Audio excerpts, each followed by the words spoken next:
श्री महाकाल जी आनंद दीपक जी महाराज द्वारा लगातार संसार कल्याण में अनेकों कल्याणकारी कार्य किए और कराए जा रहे हैं।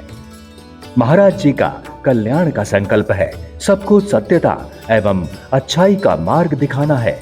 कोई भूखा ना रहे, कोई दुखी ना रहे, कोई दुखी या मुसीबत में ना रहे।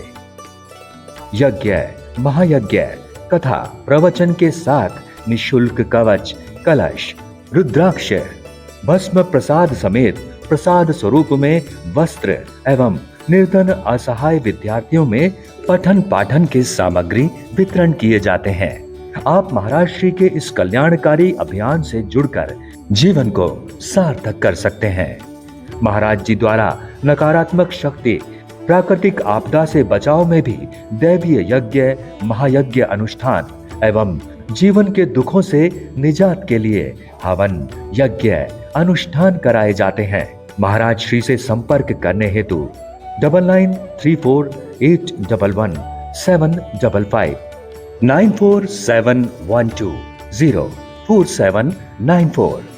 सहयोग के लिए फोन पे एवं गूगल पे नंबर 9934811755 पर सहयोग राशि भेज सकते हैं। आइए अब आपको दिखाते हैं इस कार्यक्रम की झलकियां।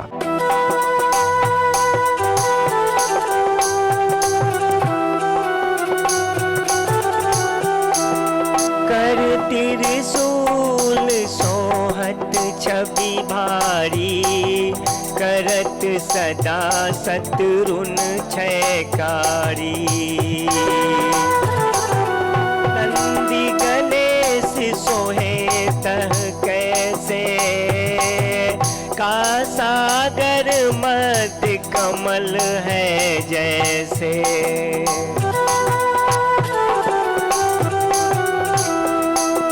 कार्तिक श्याम गौर गणराऊ, या छवि को कही जात न काऊ। उमापति गिरिजापति उमानाथ, जय जय जय कैलाशनाथ।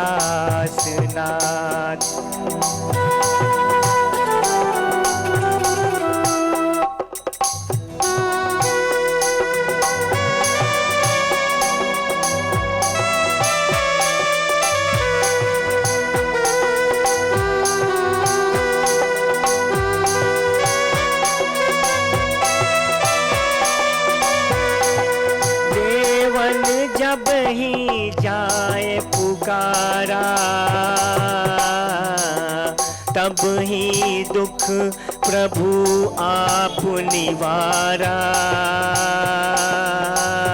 कियो उपद्रव तारक भारी,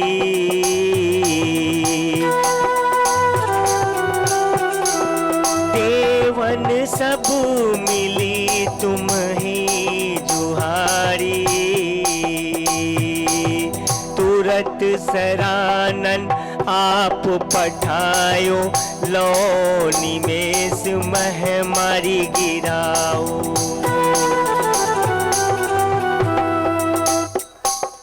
आप जलंधर असुर संघारा, सुयस तुम्हार विदित संसारा। गिरिजापति उमानाथ,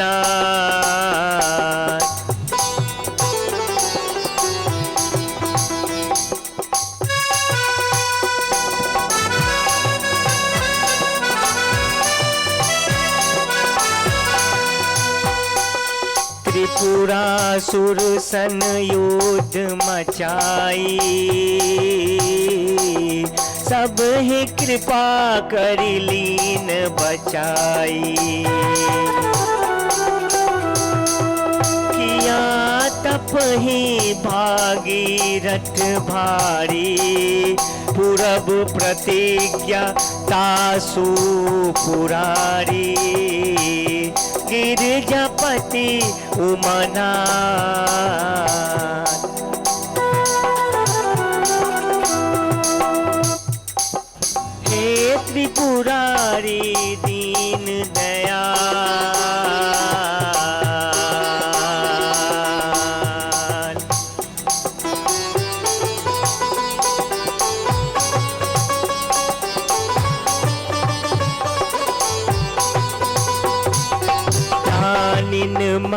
तुम सबको नाही, सेवक स्तुति करत सदाही।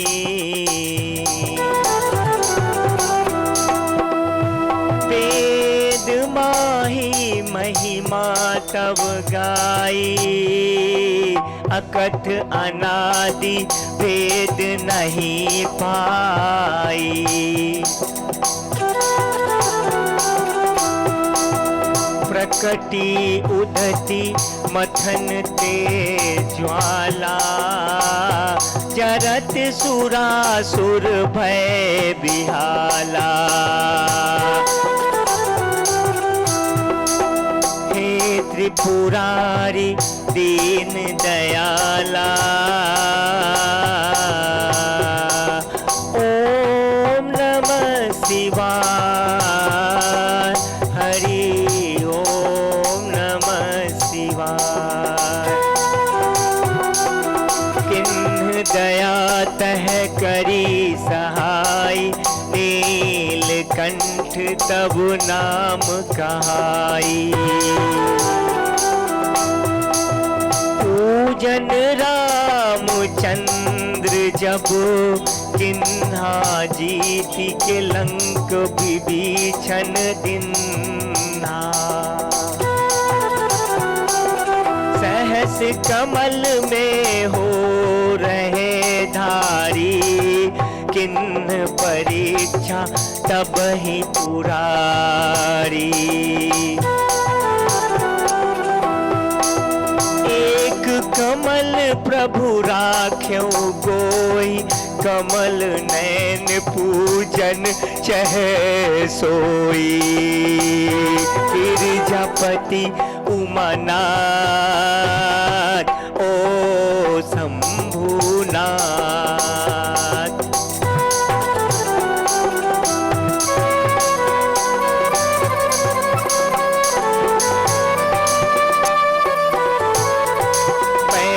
सवारी तुमरे दाता, भक्तों के करते हो सदा रखवाली।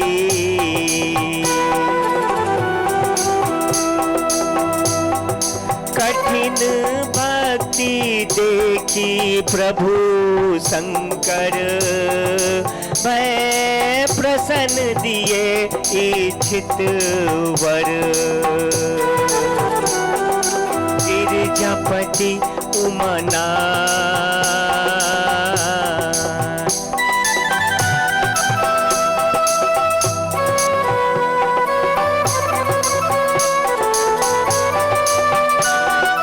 जय जय जय अनंत अविनाशी, करत कृपा सबके घटवासी।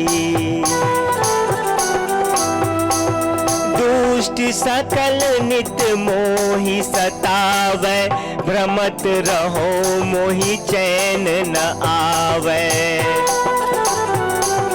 त्राहि त्राहि मैं नाथ पुकारो, यही अवसर मोहि आन उबारो। गिरिजापति उमानाथ, ओम नमः शिवाय, ओम नमः शिवाय। त्रिशूल शत्रुन को मारो, संकट ते मोहि आन उबारो। मात पिता भ्राता सब होई, संकट में पूछत नहीं कोई। स्वामी एक है आस तुम्हारी, आए हरहु मम संकट भारी। धन निर्धन को देत सदाही, जो कोई जाचे सो फल पाही।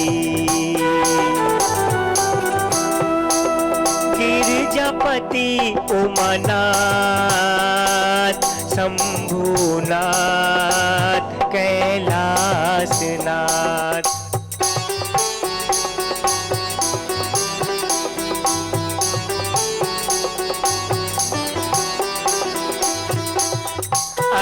स्तुति के ही विधि करो तुम्हारी, क्षमहु नाथ अब चूक हमारी। शंकर हो संकट के नाशन, विघ्न विनाशक मंगल कारण। योगी यति मुनि ध्यान लगावे, नारद सारद शीस नवावे।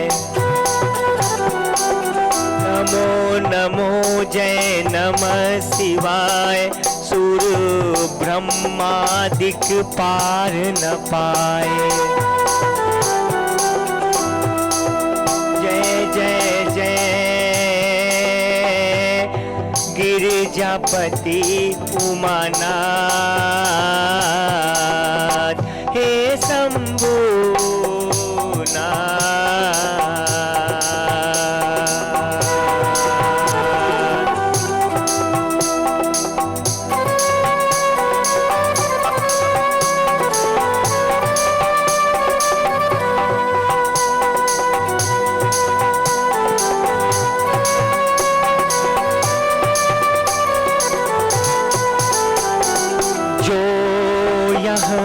पाठ करे मन लाई, तापर होत है शंभु सहाई।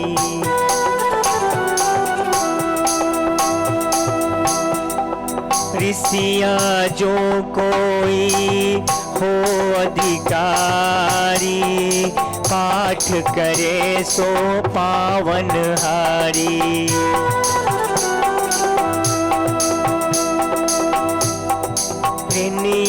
जो कोई हो अधिकारी, पाठ करे सो पावन हारी। पुत्रहीन कर इच्छा कोई, निश्चय शिव प्रसाद ही होई। गिरिजापति उमानाथ, शंभुनाथ।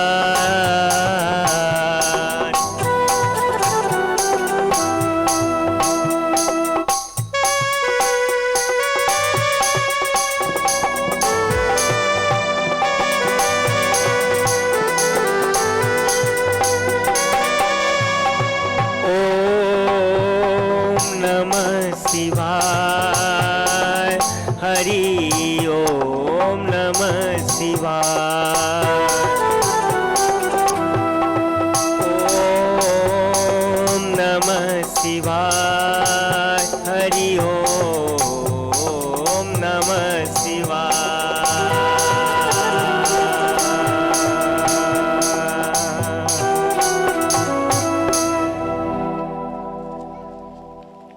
भगवान भोलेनाथ का कोई भी स्तुति पाठ, चाहे वो कुछ भी है, वो कल्याण ही करता है। वो आपको कुछ न कुछ देता ही है, आपसे कुछ लेता नहीं है। आपको अपने तन मन धन से भोलेनाथ की भक्ति में लग जाना चाहिए। भोलेनाथ सदा सबका कल्याण करते हैं और अपने भक्तों को कभी निराश नहीं करते हैं। वो सदा सबका कल्याण करते हैं और भोलेनाथ का जो भी भक्ति करता है उस पर उनका कृपा प्राप्त हो जाता है। त्रेता में उन्होंने कहा था कि आप मेरे अब छोटे भाई बनिए और मैं आपका बड़ा भाई बनूंगा। बलराम जी ने यानी कि शेषनाग ने भगवान श्री विष्णु को कहा था कि हे प्रभु, आप तो सदा मेरे ऊपर ही विश्राम करते हैं, ऐसा सौभाग्य मुझे प्राप्त है इस संसार में। इसलिए प्रभु रामा अवतार में मैं छोटा था, इसलिए अब जो है आप कृष्णा अवतार में जब आप धर्म की रक्षा के लिए, असुरों के नाश के लिए अगर आप जाएंगे तो आप क्या करेंगे? आप छोटा बनेंगे और मैं बड़ा बनूंगा। हाँ, उसके पश्चात भगवान क्या किए? धर्म की रक्षा के लिए, सत्य की रक्षा के लिए, साधु संतों की रक्षा के लिए अपने कर्तव्य पालन में अवतार लिया। भगवान का नाना उनको क्या किया था? कैद कर लिया था उनके ही पुत्र ने। क्यों? राजगद्दी को हासिल करने के लिए। कुछ ऐसे भी पुत्र होते हैं। और चारों तरफ हाहाकार मच गया था, चारों तरफ चित्कार मच गया था कंस के आतंक से। देवकी को आठवां पुत्र जन्म लेने वाले थे और आठवां पुत्र के रूप में भगवान स्वयं जो हैं आपको जन्म लेने वाले थे और वो उद्धार करने वाले थे और कंस का अंत करने वाले थे। समय बीत रहा था, कंस का पाप का घड़ा भर रहा था। उसके बाद कंस ने अपने अत्याचार को और बढ़ा दिया था। चारों तरफ उसका आतंक था, कोई उसके डर से बोलता नहीं था। देखिए, कुछ लोग आतंकी भी होते हैं, कुछ लोग जानबूझ के आतंक फैलाते हैं। किसी के परिवार को तंग करना, किसी के घर को तोड़ देना, कहीं समाज को तोड़ देना, कहीं झूठ साज का बीज बो करके लड़ा देना। ऐसे अत्याचारी भी समाज में होते हैं जो घर फोड़ो राज करो वाला पद्धति अपना लेते हैं। ऐसे लोगों से सावधान रहना है। कुछ लोग तो भाई भाई में लड़ा देते हैं, पिता पुत्र में लड़ा देते हैं और बेटा माँ में लड़ा देते हैं। कुछ लोग तो पति पत्नी में भी लड़ा देते हैं। ऐसे लोग भी होते हैं समाज में। हाँ, ऐसे लोगों से सदा बच के रहना चाहिए और यही ज्ञान प्राप्त होता है देवताओं के अवतार से। चाहे वो रामा अवतार हो, चाहे कृष्णा अवतार हो, चाहे भोले बाबा का या विष्णु जी का अन्य अवतार हो। उसके बाद समय के साथ साथ कंस का आतंक बढ़ता जा रहा था। धीरे धीरे चारों तरफ लोग काफी दुखी हो गए, चारों तरफ चित्कार फैल गए। हे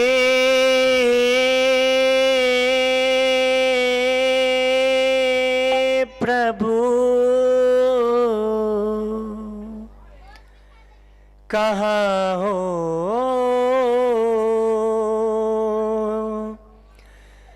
चले आओ,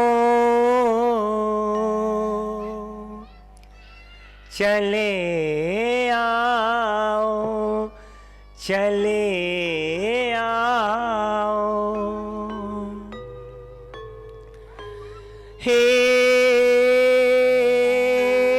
प्रभु, कहाँ हो?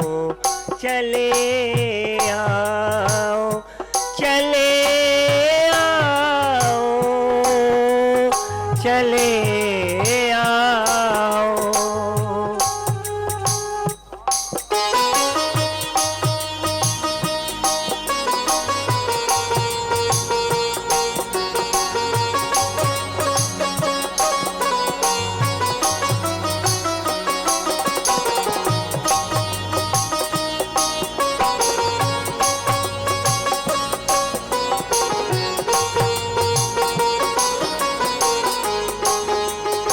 जीना हुआ है मुश्किल,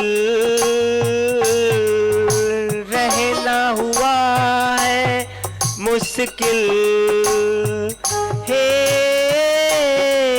प्रभु,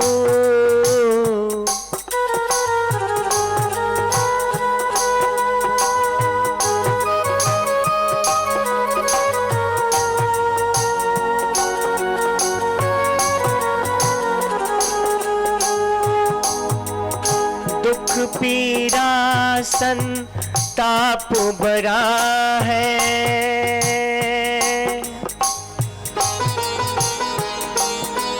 मैं निर्बल बेसहारा,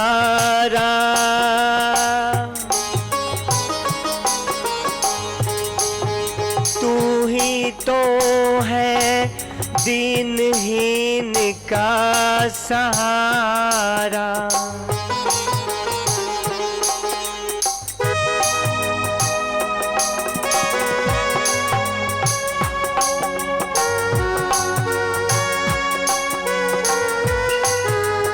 चले आओ, चले आओ, हे प्रभु चले आओ।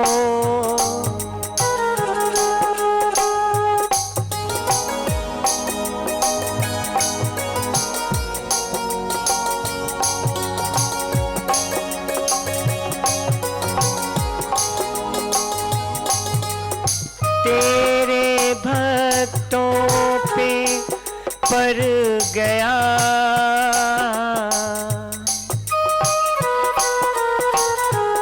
इतना बड़ा दुख पीरा।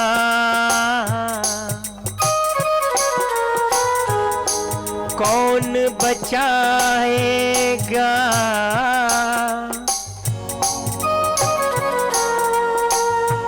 चले आओ, चले आओ, हे प्रभु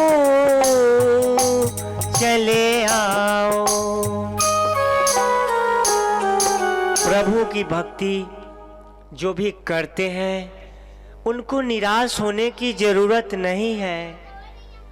उनकी रक्षा में प्रभु आ जाते हैं और प्रभु हर कार्य अपने भक्त के लिए करते हैं, चाहे भक्त जैसा भी हो। भक्त का हर गिला शिकवा प्रभु बर्दाश्त करते हैं। अगर भक्त थोड़ा सा भूल भी कर दे तो प्रभु बर्दाश्त कर जाते हैं। लेकिन असुर जो होता है वो आपकी गलतियों को बर्दाश्त नहीं करता। वो अपनी स्वार्थ हित में सब कुछ गलत ढंग से करने लगता है। जानते हैं, अगर असुरों के हाथ में साम्राज्य चला जाए तो सारा धन संपत्ति अपनाए नमः कर लेगा। पता है, कुछ लोग ऐसे भी होते हैं जो आपकी संपत्ति को, आपके धन को, आपके दौलत को, आपके अन्न को देख करके जलते हैं। अगर अच्छी गाड़ी लाएं, अच्छा घर बना लिए, अगर कहीं कोई खेत रजिस्ट्री करा लिया या कहीं कोई अच्छा बीवी ले आया तो उसके मन में जलन पैदा हो जाता है। अगर कोई अच्छा भोजन ग्रहण कर रहा है तो उसके मन में ईर्ष्या पैदा हो जाता है। वो आपसे जलने लगता है, वो आपका कटाक्ष करने लगता है और चारों ओर अपनी डंका बजाने के लिए वो आपको नीचा दिखाने लगता है।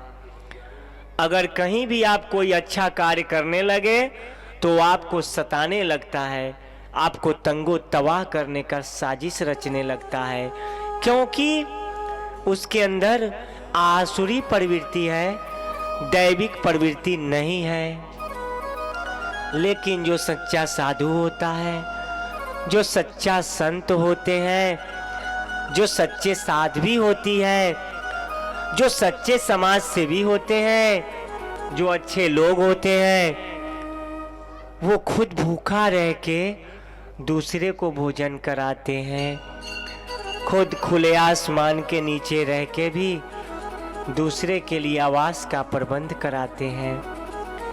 वो चारों ओर भगवान की भक्ति कराने में लगे रहते हैं। वो अपना डंका नहीं बजवाते, वो आपका और प्रभु का डंका बजवाते हैं। वो करते खुद हैं और वाहवाही और नाम आपका बताते हैं।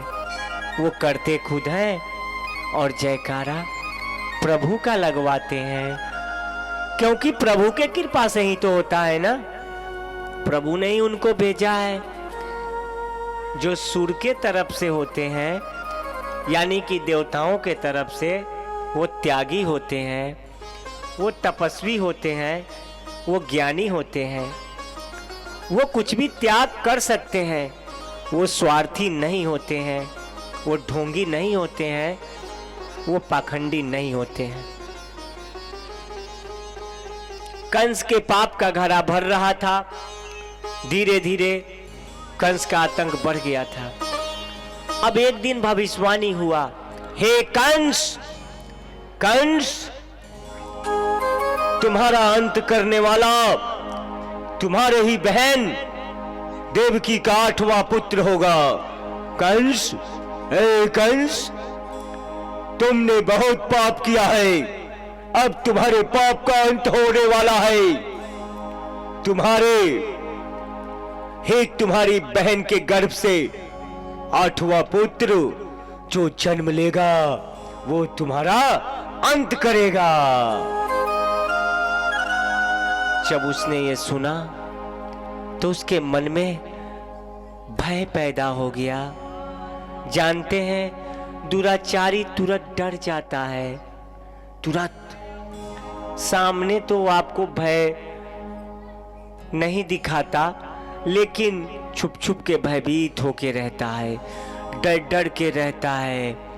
और जो साधु सज्जन पुरुष होते हैं ना, उनके अंदर भय नहीं होता, उनको मृत्यु का चिंता नहीं सताता, क्योंकि वो तो अच्छा कार्य करते हैं ना। वो चाहते हैं कि मैं सदा अच्छा कार्य करता रहूं, कहीं कोई दिक्कतें किसी को ना हो और ना किसी को दिक्कत देना है। तो सज्जन पुरुषों में और दुर्जन पुरुषों में इतना अंतर है। इसलिए आप लोगों से आग्रह करेंगे, अनुरोध करेंगे कि दुर्जनों की संगति में ना जाए, सज्जनों की संगति में जाए और अच्छा बने। श्री महाकाल जी आनंद दीपक जी महाराज द्वारा लगातार संसार कल्याण में अनेकों कल्याणकारी कार्य किए और कराए जा रहे हैं। महाराज जी का कल्याण का संकल्प है सबको सत्यता एवं अच्छाई का मार्ग दिखाना है। कोई भूखा ना रहे, कोई दुखी ना रहे, कोई दुखी या मुसीबत में ना रहे। यज्ञ, महायज्ञ, कथा, प्रवचन के साथ निशुल्क कवच, कलश, रुद्राक्ष, भस्म प्रसाद समेत प्रसाद स्वरूप में वस्त्र एवं निर्धन असहाय विद्यार्थियों में पठन पाठन की सामग्री वितरण किए जाते हैं। आप महाराज श्री के इस कल्याणकारी अभियान से जुड़कर जीवन को सार्थक कर सकते हैं। महाराज जी द्वारा नकारात्मक शक्ति, प्राकृतिक आपदा से बचाव में भी दैवीय यज्ञ, महायज्ञ अनुष्ठान एवं जीवन के दुखों से निजात के लिए हवन, यज्ञ, अनुष्ठान कराए जाते हैं। महाराज श्री से संपर्क करने हेतु 9934811755 9471204794। सहयोग के लिए फोन पे एवं गूगल पे नंबर 9934811755 पर सहयोग राशि भेज सकते हैं।